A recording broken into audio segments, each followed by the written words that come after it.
Hi mga kadala-dalan! Welcome to my channel. Fresh ng girl dahil pag mga kineto pag-ubing show natin, and thank you so much for watching this video. Charit! Mga kadala-darling!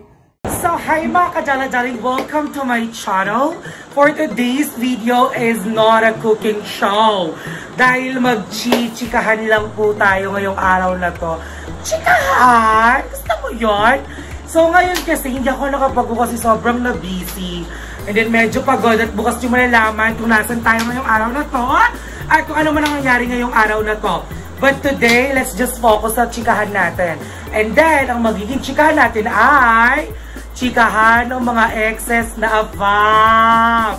Bet nyo yun, di ba? So, ayun na nga. Magchichikahan tayo about sa mga ex nating afam. And then, ikikwento ko sa inyo kung paano nagkakilala, paano nag-workout, paano, di ba, paano siya nag-end yung relationship na yon. And then, alright, let's start na. So, I remember, parang nung first time kong magkaroon ng jowang afam is I was like 18 years old. 18 lang na ako nun, I remember. Yes, 18 ako inuwian ni Mark, which is magkapangalan pa kami, na Australian siya. And then at first, we're actually in a relationship, and then, kasi nga siya, into chubby talaga siya that time. And then wala pang hormones masyado ang lola niyo noon. Talagang matemtem pa ang pes, talagang dugyutin pa. And then, super chat kami, long distance kami for like, I think 2 months, 3 months, 2 months, parang ganon. Nagkakilala kami sa isang dating site. Naghaya ko, nag-hello siya, gano'n, nag-start yung conversation. Hanggang sa nag-Skype na kami, nag-WhatsApp, nag-Viber, lahat na ata ng ng mga chatting app na gamit na namin para makapag-usap. And then after that, he decided to come over to the Philippines for 1 month. Which isang Australian naman, or kahit Australian citizen, is merong free visa sa Philippines. So, pumunta siya ng Pilipinas. Sinabihan niya ako ng ganito, ganyan. And then, sinabi niya sa akin yung 2 weeks before siya pumunta rito na maghanap ako ng place na pag-i-stayan namin. And then, mag-isip ako ng mga activities na pwede namin gawin. Yun, yung mga gala-gala eksena. And then, nag-rent ako ng condominium dito sa Tagaytay for like 1 month. Pero hindi ka mag-stay ng 1 month doon. So, ito ang chika. So, ayun na nga, dumating na yung day ng pagpunta niya dito sa Pilipinas. Tapos, noon, excited ako, kinakabahan ako. And then, alam kong pupunta talaga siya kasi nagbigay siya sa akin ng pera para pambayad dun sa condominium or sa place na pag-i-stayan namin dito sa Tagaytay. And then, nung nabayaran ko na lahat, okay, na-settle din yung place na pupunta namin. So, binigay niya na sa akin yung itinerary niya, yung date of arrival, and then yung time. So, nandun na ako, pati yung pang-rent ng car, gastos niya lahat yon. So, nandun na ako nun sa airport, kinakabahan ako nun. Naka-t-shirt nga lang ako nun, like legit naka-t-shirt lang, tapos naka-ano pa ako nun, pants. Hindi siya skinny jean, basta yung parang pants lang siya, yung parang sweatpants, pero parang gano'n na din. And then after nun, di waiting ng mami, kinakabahan, syempre first time makakita ng AFAM. At makakasama ng AFAM sa personal. Diba? Dumating siya, din nakita ko siya, sabi ko, ala, ito na yun na. Tapos naaliw talaga, ay, Kerry. Syempre, yakap-yakap, hug-hug. And then sabi niya sa akin na, hey, how are you? It's so nice that you pick me up here. Channeling Churot Kineme. Na actually, having a second thought na baka hindi mo ako pick upin. Sabi ko, bakit naman? Inamelya ka? Trust issue Ganun pa ako. Ganun. Sabi sa akin, trust issue. No, of course, I'm gonna pick you up. And then after na nandito na kami, magkasama na kami. Sabi niya sa akin, on the way kayo pumunta ng Tagaytay na, your color is so great na kahit sobrang dirty ng kulay ko nung talaga dahil. Sobrang dirty. Ang temp talaga, like super legit na ang temp. So, ayun nga, diba? Pil ko pa yung basa kong buho. Paliligo ko lang. Ayun, di first night namin. Syempre, alam nyo na, kapag first night, ibinandera natin ang watawat ng Pilipinas na sobrang taas, dahil 32 floors. Yung taas ng bandera talaga na, syempre, inilaban ko ng todo talaga dahil. Tapos, di ayun, or chika-chikahan kami, nag-inom kami kagad unang gabi, and di ayun na nga, nagmahal-mahalang puso. Tapos, kinabukasan, nag-breakfast kami sa McDo noon, and then chika-chikahan kami kineme. Tapos, sabi niya, ano ba, what are we going to do? Saan tayo pupunta? Tapos, di ganon, ching. Tapos, I make him meet my family and friends dito sa Manila. Actually, na-meet niya si Lola and si Lolo. Na-meet niya yon. And then, yung mga tita ko sa Manila, and then yung mga friends ko din sa Cavite, dinala ko rin siya ng Cavite. Na-meet na rin yung ate ko, yung tita ko, din yung lola ko sa mother side ko. So, pumunta kami doon, more chika-chikaan lang sila. Tapos doon, pumunta kami ng Puerto Galera. So, first time ko makarating ng Puerto Galera, noon syempre, tuwang-tuwa ang bayot, nag-fast cut. So, parang 18 ako, hindi pa ako nakapagsakay ng mga ganong bangka-bangka, kineme bar. Yung mga fast cut, sumabilis ang kineme. So, ayun, naka-swimsuit ang lola mo sa Puerto Galera. Nag-stay kami doon ata ng 3 days or 4 days. Yon. Tapos, siguro mga 2 weeks, 3 weeks na kami magkasama nun. And then, eto na nga ang twist. Nung magkasama na kami, we're both attracted naman to each other. Pero sabi niya na parang, I do like you a lot. And I'm really attracted to you, sabi niya gano'n, Ching. Pero na-attract pa rin siya sa babae. Kasi nga straight siya. Sabi ko, carry lang, Diyos ko, go, mambilat ka. And then, parang isang gabi iniwan ko siya sa Puerto Galera. O go, maghanap ka ng babae dyan. Di go siya, laban siya, hanap siya ng babae dun sa Puerto Galera. Tapos nakahanap siya. Actually, tinulungan ko pa nga siyang maghanap. Ako pa yung chumika-chika nun talaga. Kasi alam mo naman, marami naman talagang kinkay doon, Ching. Na more kindat-kindat sa kanya talaga din. And then, nagchika-chika na nga sila. Tapos tinawag niya ako na ako daw kumausap dun sa babae. Okay, di chika naman ako. Tapos, syempre, papakabog ba si Mamsi? Syempre, nanlalaki din tayo sa Puerto Galera. Charit. Pero true talaga yun. Ay, true! Saya ng lalaki din ako doon, nagpakabog sa kanya. Ano, ikaw lang? Ikaw lang happy for tonight? Hindi pwede yung ikaw lang masaya for today's video. So, yun, nagkaroon siya ng bilat nun. And then, okay naman siya, happy kami. And then, we're still doing, diba, mahal-mahalan. Pero, ayun, pag ganyan ng bilat, dad, malang naman ako. Ganyan, open-minded na ako nun. That time. Eh, wala naman tayong magagawa, diba? So, ayun, dad, malang, nagpunta kami ng Manila. And then, nagstay kami sa Manila ng medyo matagal. Like, 1 week, mga ganon. 1 week kami nagstay doon. Tapos may nakilala siyang babae doon. Ayun, tapos they decided to be in a relationship. Pero nag-chat pa rin kami. And then, magjowa na sila. And then, after 3-4 months, bumalik siya ulit ng Philippines. And then, nagkita kami ulit nun sa Malate. So, yun, actually, nag-away pa nga kami. Medyo may misunderstanding dun sa bilat. Hindi naman Inglaterra ang Darla, pero medyo iba yung eksena ng bilat talaga nun. So, ang kwento kasi nun is, I asked Mark, yung Australian nga na, okay, I'm coming. Also, yung mga kaibigan ko sa 13 na dalawa, andito din sa Manila. Okay lang ba kung i-invite ko sila dito sa bar ko nasan tayo? You know, like just to drink. Para hindi naman din ako na OP, sabi ko sa kanya. Sabi niya, okay lang, sige, punta ka na. Channeling ko yun, Chururut. Papuntahin ko na doon yung mga friends ko. And then, pumunta niya yung mga friends ko doon. Din nagiinuman na kami, channeling ko yun. And then, magbabayad na. Tapos, biglang nawala yung bilat. Sabi ko, oh Mark, we're going to pay the bill na. Sabi niya, sige, sabi niya, okay, I'll take care of the bill. Sabi niya, okay, are you sure? Sabi ko, pang ganon. Edi, binayaran niya yung bill. And then after nun, wala siyang pambayad. Pala nung una, ito pala nangyari. Sabi niya, yung card niya daw nandun sa babae. Sabi ko, okay. Sabi ko niya ganon, so what's gonna happen here? Sabi ko sa kanya, may pera mamshin yun nun. So ako muna yung nagbayad. And paglabas namin, yung bilat, sabi ko, ate, ako yung nagbayad ng kineme churut. Kaya nga, pinaputo mo yung mga kaibigan mo, ang dami mo daw in-order, sabi ni Mark kineme. Ha? Teka lang, hindi ko pa pupuntahin yung kaibigan ko kung hindi ako nagpaalam kay Mark. Nagkaroon na kami ng komosyon, nagsisigawan na kami siya ni Cruz. Sabi ko, iba, English ko talaga nung day. O, yung pag-English ko lang sa kalsada sa may sa may Mabini sa Cowboy Grill. Tatalakan talaga kami ng, you Mark, what? Tapos sabi, kinausap ako ni Mark. Kasi nila yung babae na eh. Kasi yung babae po kinkay siya eh. Nakilala namin siya sa may bar ng kineme. Yung mga, ano ba tawag doon? Yung parang mga escort. Yung nandun sila sa bar nag-work and then painom-inom. Tapos keme churut, nag-entertain naman. Entertainer ang tawag. So ayun, hindi escort rather. So entertainer siya noon. So yung nagkakilala sa ni Mark na nung unang bakasyon ni Mark na magkasama kami. And then nagtatalak siya. Ang dami na tinatalak sa akin. Sabi ko, teka lang ate ha. Sabi ko sa niya, first of all, kayo yung nagpapunta sa akin. Oh, dahil gusto ko Mark. Sabi mo gusto kayo mag-party. And then, hindi ko i-invite yung mga friend ko kung ayaw ni Mark. Sino ba naman ako para magpapunta dito nang hindi naman ako yung magbabayad? At hindi lang naman diba? Nagtanong muna. Kasi nga para sabay na kami yung mga friend ko. Nagtalak siya, hindi kanyang challenge. Tumawag tayo ng pulis. Sabi ko, go ate, tumawag ka ng pulis. Lumabas siya. Pumasok siya sa may party na. Tapos, si Mark lumapit sa akin na, ano gusto ko nangyari na napakapusa ng babae. Alam siya na naman. Napakasalusa daw. O, tinusa ng bahay, parang nag-alihan, you like her, no? So, yung pakita, ganun daw. Sabi ko, so what's your plan, Mark? Kasi it's your decision to me. Tapos manila na, I'm just gonna go home, and then sabi na dito,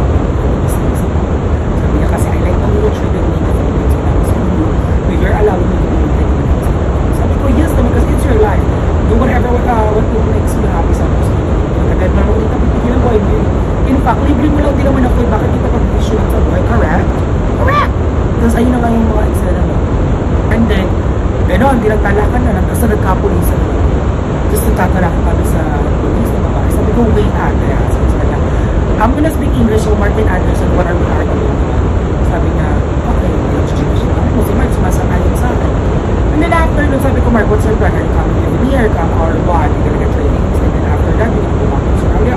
What's your plan? Sabi niya, I'm gonna go home with her, and then after that, I'm going to decide, and then I'm gonna be thinking about the decision I'm going to make in college. Just message me if you need anything or if there's any trouble happening. Tapos ayun, sabi nila, sir, hindi ko lang sa sabi ko, ate, wait lang. Bakit nakausapin mo yung pulis sa labas? Eh, kaya nga tayo nandito sa pulis. Sumang-ayon sa akin. Oo nga, ate, nandito lang ako, bakit sa labas yung makakusapin? Ito na lang, kuya, tapusin na lang natin namin. Bayaran nyo na lang yung pinakakulang doon sa pinayaran sa kanya. At yung smart na pinakakusapin.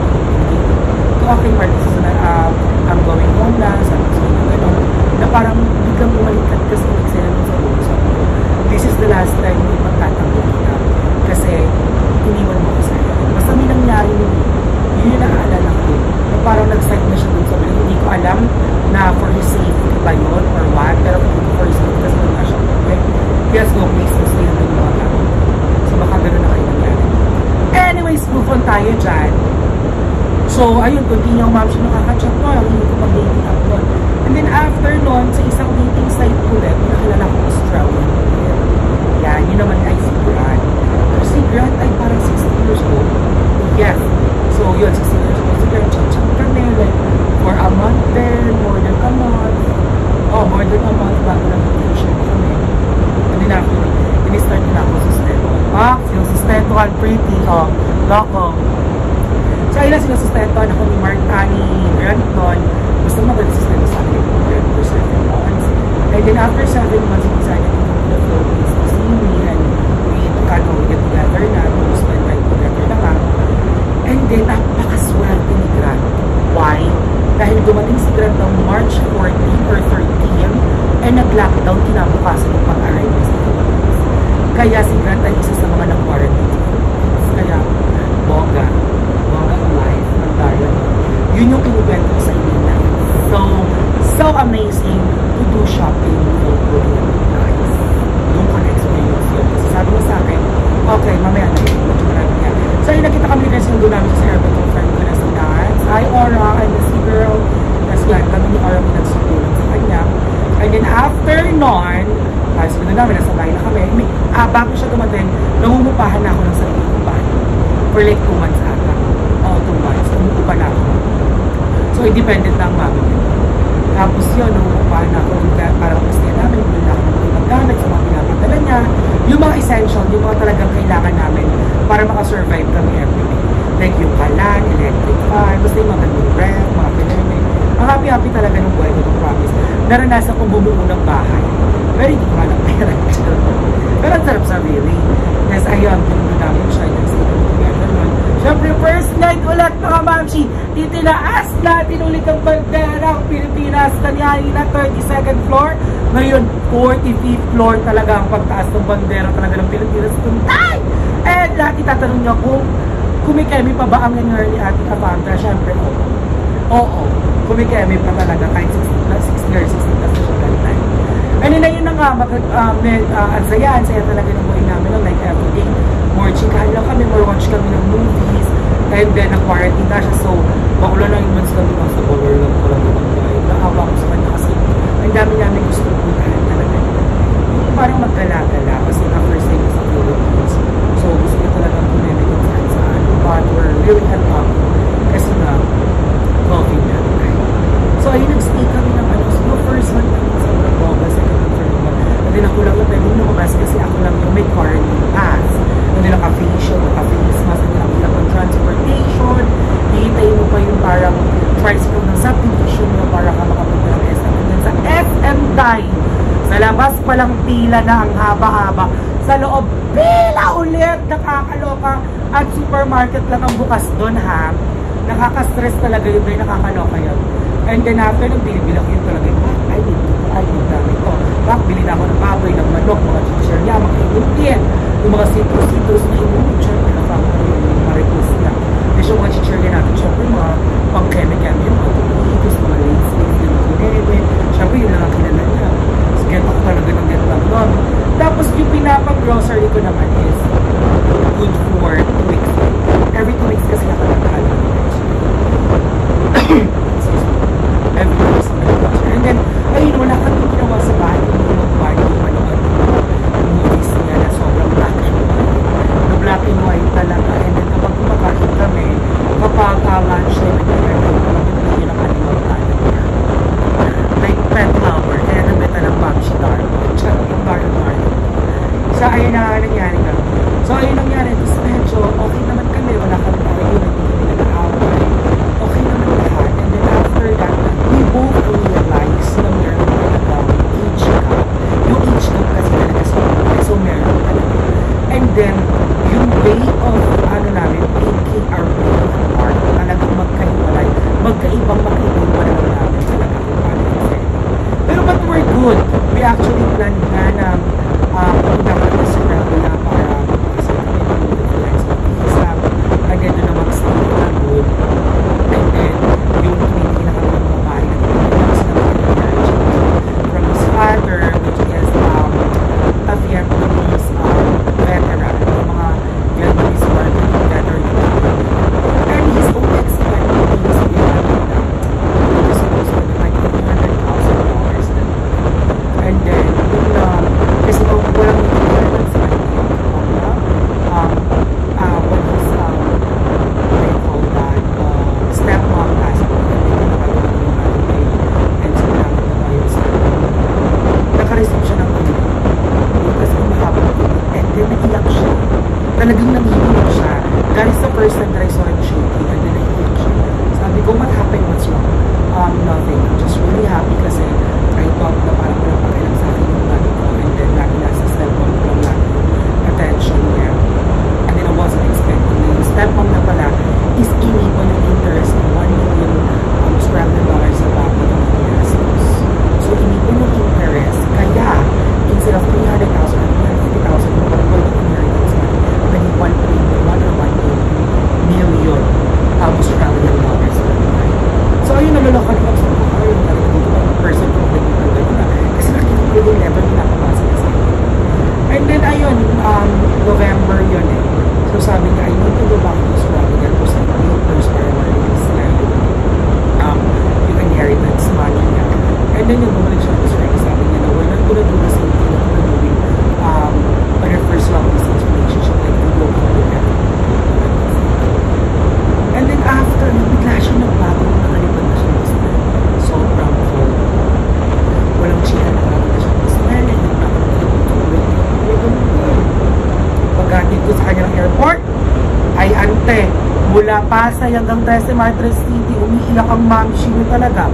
Lalo na pag uwi ko, sobrang lungkot ko kasi ako na lang yung magkasta sa mga na nasanay ako, nasisigaw ako ng love, han, baby, yung gano'n, chinkines na, let's eat na, han, can I get some water, please, mga gano'n eksena, na kineme, yung ilang talaga ako nakinig ko lang sa, hindi siya nag-chat, yung pagdating ng Australia, parang ako parang, are you already in Australia na ba? Can I see children road? Sabi ko sa mga gano'n, sabi niya, yes, I'm already in Australia, quarantine check for like 5 days or 7 days, ay na.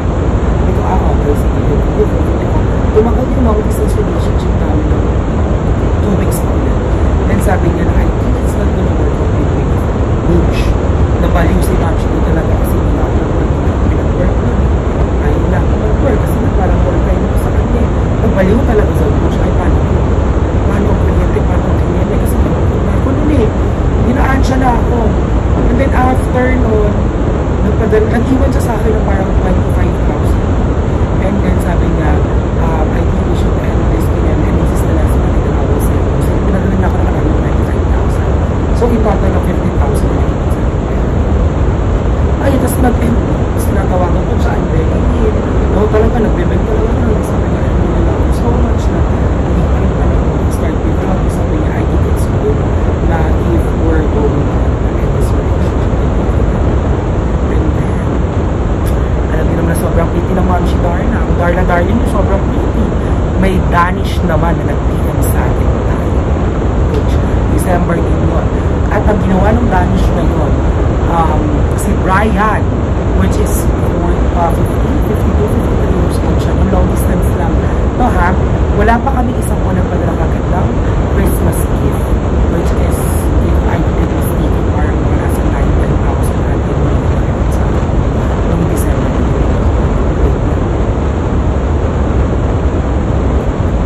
Parang 9,000 yung talaga sa akin. Then after nun, chika-chika na kami everything. Dahil nakakaloka yung sa amin ni Brian ha.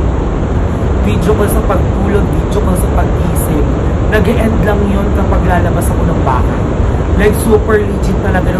Buong 10 months talaga kaming ganun dahil. Hanggang sa January, sabi na sa akin lang, how much are expenses every month? Sabi ko like at least 400 pesos to 450 pesos every day. So nag-total siya ng 25,000.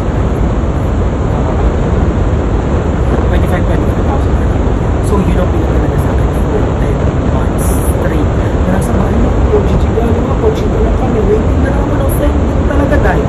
Di talaga nakakami na ako, dumagaling na naman yung paano sa sweldo, pero minakal ko. Talagang minakal ko yung sa lahat. Kasi nga, doon ko nasa talagang alam mo, importante ka. Hindi na ba mamayaan, hindi na nasa. So, biglang October yun, nakilala ko. Nagiging combo siya. Tapos narinig ko magka-video call. May isa siyang phone eh. May iba siyang kausap na hello, call me later. I'll call me later. Ay, nawala ko lang ako. Sige, kausap mo. Challenge you. Get your phone. I wanna see your phone. Kaya mo lang challenge you. Kineme.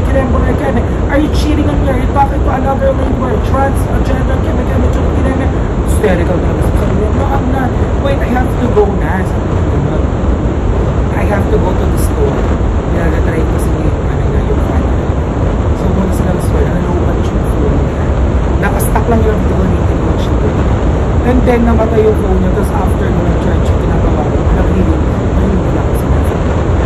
Gumugulo lang na muna yung mami. Kasi nung narinig mong work ko, at doon ko na-realize na kailangan ko yung work ko. Nag-partnerize sa akin.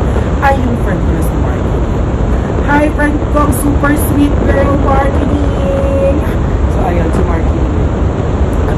Bakla, kapag ikaw hindi ka pa nagtrabaho, pasok na ng boto sa mundo. Sabi sa akin ng friend ko na yon. Actually, nag-outing kami nun eh. Sabi na, pasok na ng boto sa mundo pag hindi ka nagtrabaho. So, doon ako nag-course na magtrabaho sa call center. Parang nag-apply ako ng October, end of October or November 1, na-hired kagad ako ng November 4th. Nag-start na kami ng work sa office. Ang bilis ng process lang na tayo, sobrang bilis. Interview, tatlong interview, apat interview at ang pinagdaanan ko rin kasi nga wala akong experience. And then ambitious ang ma'am, tinanong ako ng interviewer na yun ang sabi ay what kind of account you want, a highest paid account which is a hard account or like a minimum paid account which is not that hard account.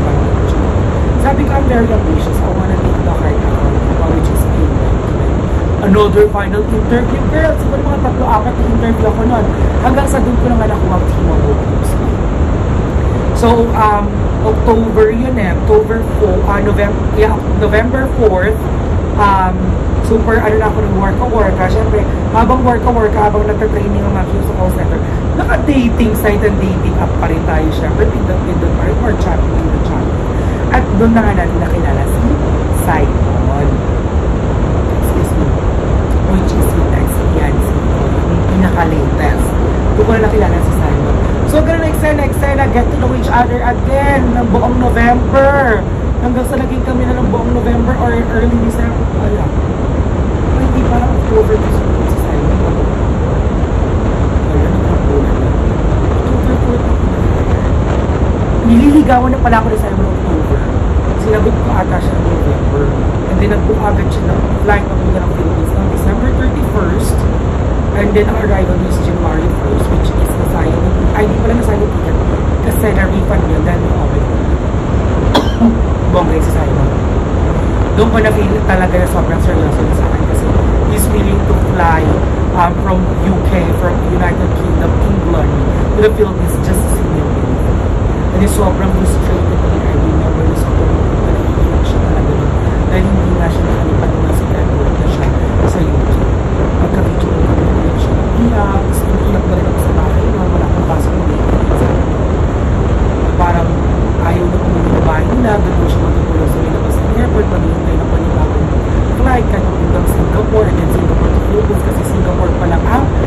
green line, parang green light nun, green line or green light nun, to go to the Philippines. Super okay ka. Okay, so sabi ko, no, you have to go. It's not safe there. And it's okay, I can wait you. I'm willing to make you the mother. Sabi ko sa talagang, so here's the thing, honey. So to me, na asawa ko, ang tawagan namin. Sabi ko sa kanya, voting is soon in the Philippines on May. And then I'll assure you that anytime soon the Philippine border will be open to every country. Because every country will have a Philippine. And we'll go to the destination. And then hindi na ako nagkamali. And nag-open na ang Philippines ng February. Siya pa ang nagsabi sa akin na, okay, United Kingdom is already green light in the Philippines. They're already booked. I said, ha? Pero bakit may fake na agad? Ang bilis, February 17, 16 siya agad. Ba't may flight ka agad na kinakabahan ako? So, ito tao ba? Sila niya na sa akin yung ticket. And then, yun yung nakita ko sa last day na sa siya sa first kiss, first hug, and then and then kung kami sa bahay na kami kami sa and then first night again mga dala-dala from the 32nd to the 45th to the 100th floor ang pagtaas ng bandera ng Pilipinas talaga. Yung unang gabi, not just once, not just once, but 3 times. So naglang naman kasi nakaka-happy lang nun. Kaya na, sobrang ikot talaga ako sa iyo kasi ito talaga yung pagkakas sa akin. And then February, yun I remember, kung dumating siya na sobrang sa iyo talaga na sa akin. In February, siya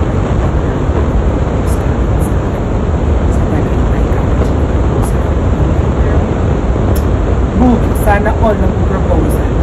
Ayun, na nangyari nun, di okay kami ang sa relationship namin.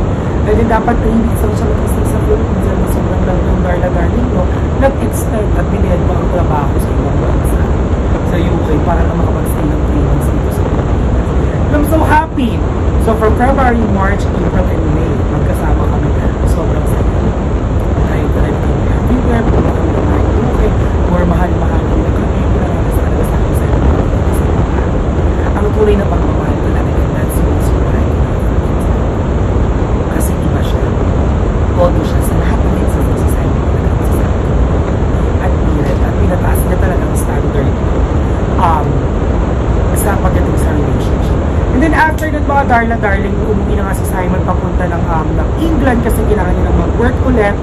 And then nag-long distance kami for another 3 months. And then August, the most unforgettable month para sa akin talaga is the month na nag-iwalay kami. And eto na ang reason why. Noong nandito si Simon kasi, 3 times ako nag-celebrate ng birthday. At kinabog ko ako dahil ako na 2 times in a year lang nag-celebrate ng birthday. At ako 3 times nag-celebrate ng birthday. Kaya sobrang importante sa kanya ng mga birthdays. And then after ng mga darling, birthday niya na yun August yun na-hate. August 26 ang birthday niya. August 24 and 25, pinakantahan ko na siya ng happy birthday. Ayun, August 26, I'm on my way to work. I'm so stressed. Tapos nililate na ako nun. And then nasa jeep ako, nagtatek ako na sobrang habang message to greet him a happy birthday. Which is very late na kasi ano na yun, noon time na sa kanya, para mga 12 or mga 1 p.m. na sa kanya. Nung isisend, nagtatay pa ako. Nung isisend ko na, biglang nag-send siya ng message na, you forgot my birthday. And then, hindi pa ako tapos ng birthday. Siguro after a minute or 2, tsaka ako sumedyo pa. And then, i-invalidate mo yung message na yun. Na if I didn't remind you that it's my birthday, you're not gonna greet me anymore. Sabi ko, no, Simon, I'm always waiting you happy birthday, 24th and 25th, which is 2 and a day before your birthday na kinakantahan mo. And then wala, ang dami nilang sinabi na talaga. Siguro na-hurt talaga yung feelings niya kasi nakakalimutan yung birthday niya. Kasi nga yung birthday ko hindi niya talaga nakatatlong beses natin sa so, na-hurt hanggang sa ang layo ng pinag-aawayan namin. I remember that may shift ako nung hindi ako makapasok kasi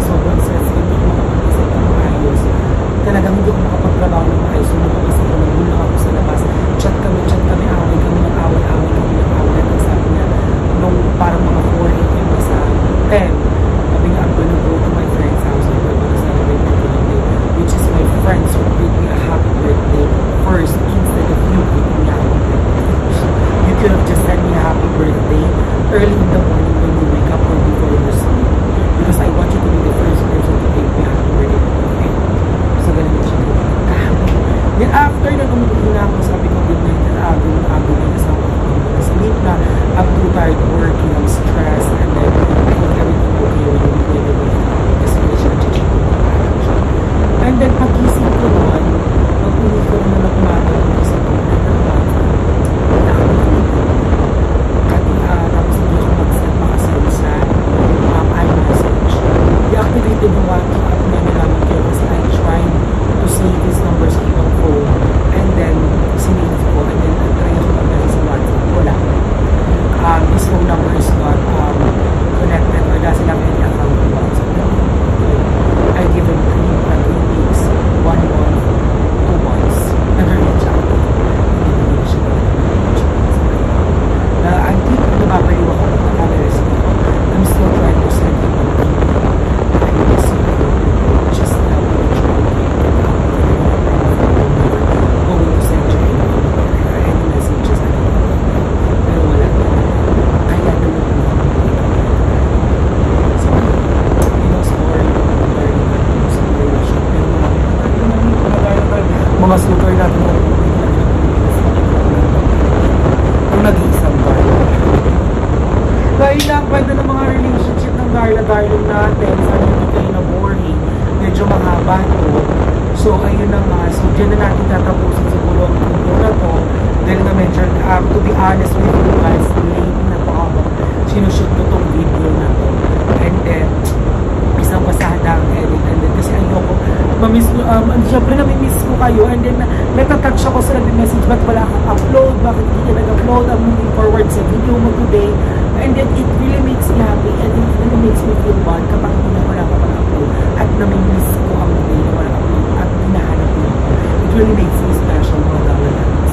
So ayun mga Darla-Darlings, maraming salamat sa panonood ng video na to. And thank you for always supporting yung mga Darla-Darlings ko. I love you all and thank you also for supporting the videos of all the Bayun. Alright mga Darla-Darlings, bye!